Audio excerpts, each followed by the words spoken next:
જય શ્રી કૃષ્ણ, જય માતાજી મિત્રો. હું છું અસ્મિતાબેન મુગલપરા. મારા રસોડામાં તમારું સ્વાગત કરું છું. આજે આપણે બનાવશું પાણીપુરીની પૂરી. તો ચાલો બનાવીએ.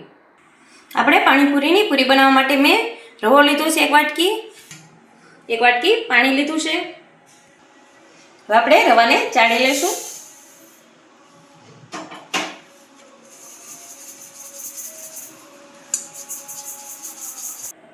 આપણે લોટ બાંધવા માટે નથી આમાં મીઠું નાખવાનું, નથી મોણ તેલનું અને નથી સોડા નાખવાનું. આપણે એમનેમ જ લોટ બાંધવાનું છે પાણીમાં જ. તો આપણે થોડું થોડું પાણી નાખતા જાવું અને લોટ બાંધતા જાવું.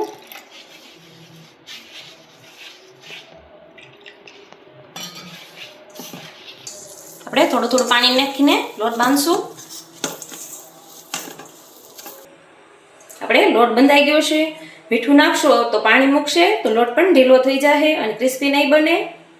આપણે એકદમ સરસ લોટ બાંધીને તૈયાર કરી લીધો છે આવી રીતે.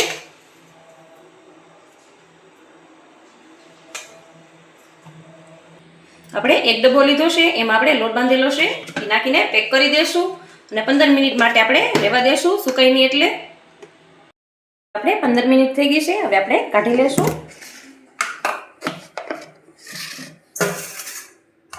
હાથેથી આવી રીતે કૂહણી લેશું.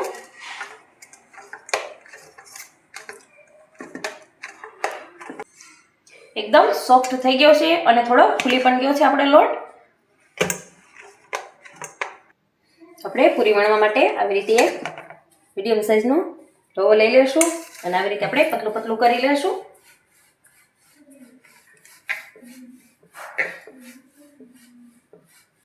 આવી રીતે આપણે રોલ કરી લીધો છે. હવે નાના નાના આપણે કટ કરી લેશું મીડિયમ સાઈઝના.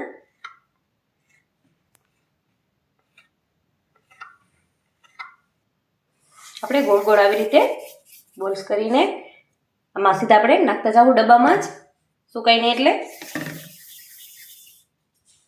આવી રીતે આપણે મીડિયમ સાઈઝના કરવાના છે.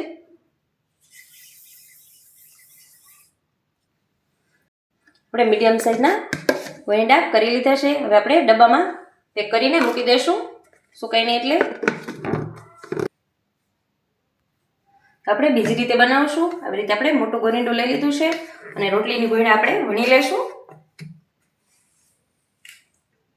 આપણે થોડોક એવો રોટલીનો લોટ આવી રીતે લગાવી લેશું અને વણી લેશું. એકદમ આપણે પતલી વણવાની છે.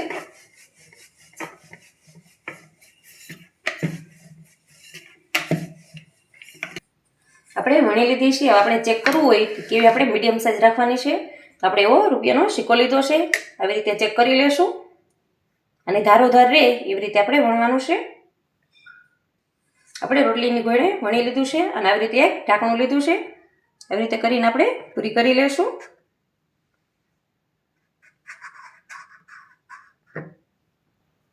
આવી રીતે આપણે કરી લીધું છે. હવે આપણે વધારાનો લોટ છે એ આવી રીતે આપણે કાઢી લેશું સાઈડમાંથી.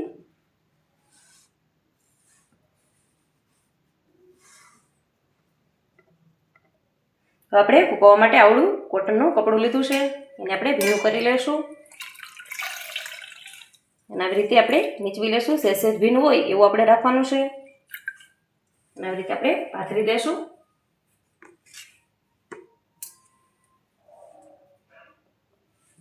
માથે આપણે ફૂંકી દેશું.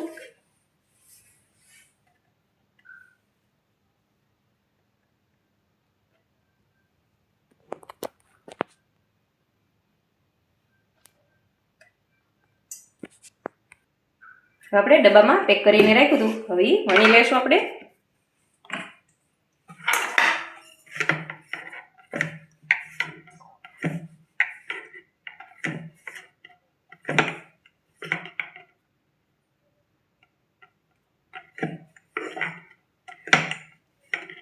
આવી રીતે આપણે મીડિયમ સાઈઝનું વણવાનું છે.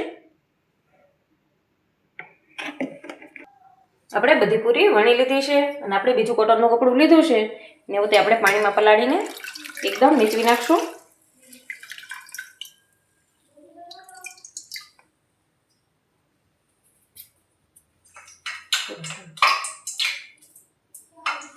માથે આપણે ઢાંકી દઈશું.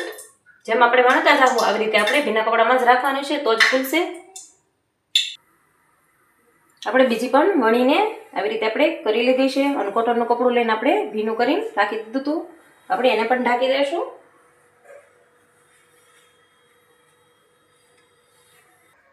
આપણે ધીમા ગેસે તેલ ગરમ મૂકી દીધું છે.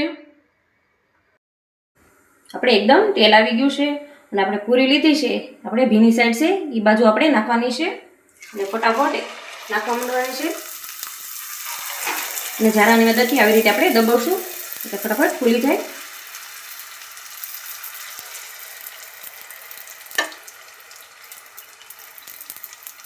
ગોલ્ડન બ્રાઉન થાય ત્યાં સુધી આપણે રહેવા દઈશું. એકદમ સરસ ફૂલીને તૈયાર થઈ ગઈ છે.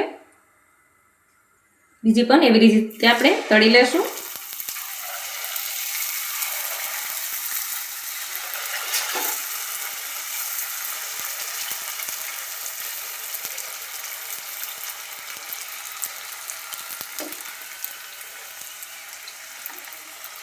હવે આપણે બધી જ તળી લેશું.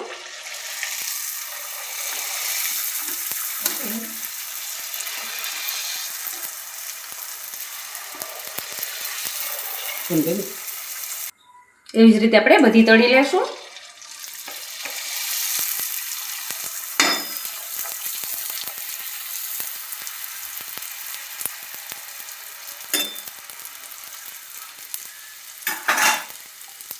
આવી રીતે આપણે નાખતા જાવું અને ઝારાની મદદથી દબાવતા જાવું.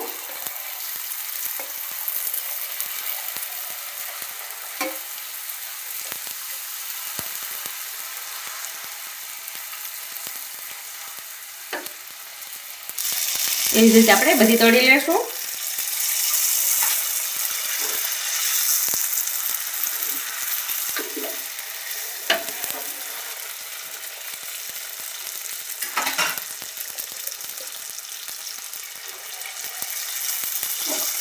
ગોલ્ડન બ્રાઉન થાય ત્યાં સુધી આપણે રહેવા દઈશું.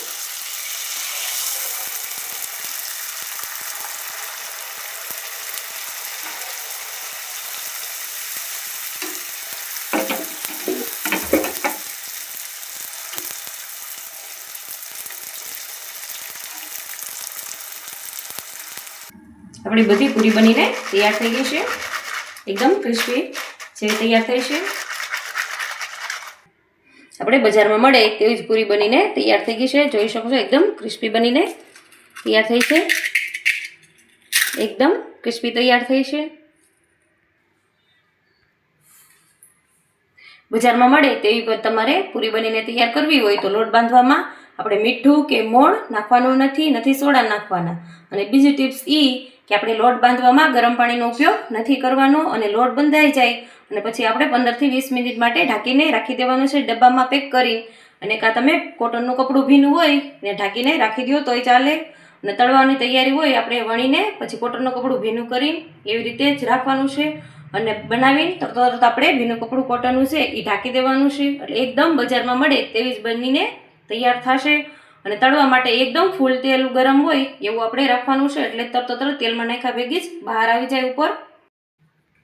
જો મારો વિડીયો તમને ગમ્યો હોય તો વિડીયોને લાઇક, શેર અને સબસ્ક્રાઈબ જરૂરથી કરી દેજો.